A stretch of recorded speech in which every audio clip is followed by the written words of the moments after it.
হামের উপসর্গ নিয়ে দেশের বিভিন্ন হাসপাতালে ভিড় করছেন রোগী ও তাদের স্বজনরা।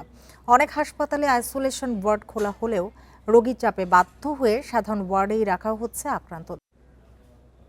এ নিয়ে আরো জানাতে দিনাজপুর থেকে যোগ দিয়েছেন সহকর্মী ASM আলমগীর। একটু জানতে চাইবো যে দিনাজপুর হাসপাতালে এখন পর্যন্ত হাম আক্রান্ত কতজন ভর্তি রয়েছেন বা চিকিৎসা নিচ্ছেন, আর হাসপাতাল কর্তৃপক্ষ বিশেষ কোনো ব্যবস্থা রেখেছেন কিনা?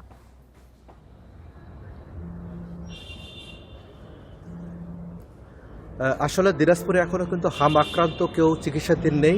দিনাজপুর সিভিল সার্জন কার্যালয় থেকে আজকে আমাকে জানানো হয়েছে যে দিনাজপুরে একজন হাম রোগী শনাক্ত হয়েছিল, সেটি চিকিৎসায় ভালো হয়েছে। আর হামের উপসর্গ নিয়ে এই মুহূর্তে দিনাজপুর মেডিকেল কলেজ হাসপাতালে 3 জন ভর্তি রয়েছে এবং আসলে আরও প্রায় 10 থেকে 15 জনের স্যাম্পল কিন্তু আসলে ঢাকায় পাঠানো হয়েছে। আর আজকে আমি যেটা দেখেছি দিনাজপুর সদর হাসপাতাল এবং দিনাজপুর মেডিকেল কলেজ হাসপাতালে কিন্তু আসলে শিশু ওয়ার্ডগুলোতে জ্বর, নিউমোনিয়া এ ধরনের উপসর্গর শিশুর আসলে জায়গা নেই। তারা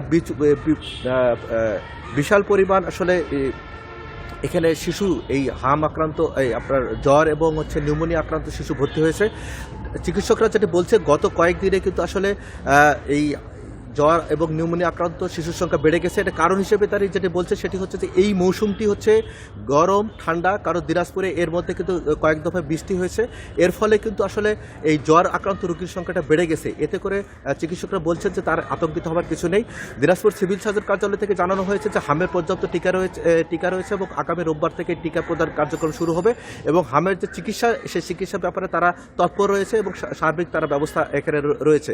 সব মিলে চিকিৎসকরা বলছেন আসলে এই মুহূর্তটা আসলে আবহাওয়ার পরিবর্তন জনিত কারণে কিন্তু হামের যে উপসর্গ বিশেষ করে জ্বর এবং নিউমোনিয়া সেটি দেখা দিচ্ছে। এতে করে তারা বলছে যে এই ধরনের উপসর্গ দেখা দিলে প্রত্যেক শিশুকে আলাদা করে চিকিৎসা দেওয়ার জন্য তারা পরামর্শ দিয়েছেন। একান্তই যদি আসলে বাসায় যদি জ্বর যদি না কমে সেক্ষেত্রে আসলে চিকিৎসকের শরণাপন্ন হওয়ার জন্য তারা বলেছেন। আর দিনাজপুর মেডিকেল কলেজ হাসপাতালে আইসিইউ রয়েছে, আইসিইউর তার পর্যাপ্ত তারা ব্যবস্থা নিয়েছেন।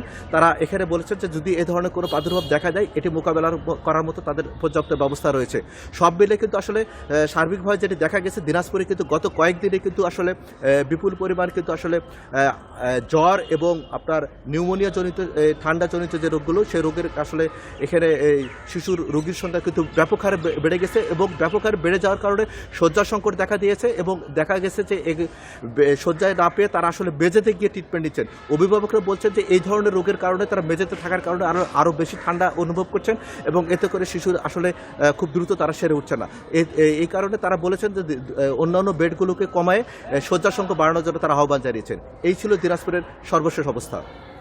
ASM আলমগীর, আপনাকে অনেক ধন্যবাদ আমাদের সাথে যোগ দেওয়ার জন্য।